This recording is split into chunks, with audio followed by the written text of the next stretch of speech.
How to write 0.375 as a fraction in simplest form. Look at here, 0.375. So we need numerator and denominator. For numerator, just keep the decimal, write the number you are getting.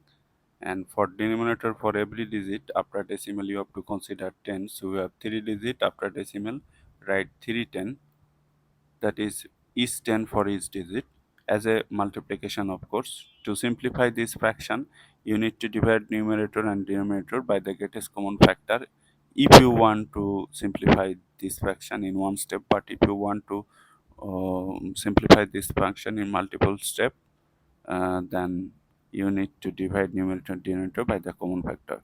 This number has 5 at the last and 0 at the last here.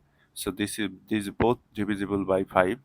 I will get 2 here if I divide this 10 by 5, and this is 5 goes into 37 how many times? 7 times. 7 times 5, 35. 2, 5 goes into 25 5 times. So 75 we will get. Then this is also divisible by 5, and this is also divisible by 5. We'll get 2, and here we'll get what? 1, 5.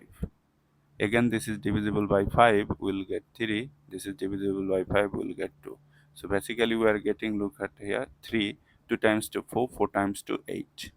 And we are done. Look, 3 is a prime number.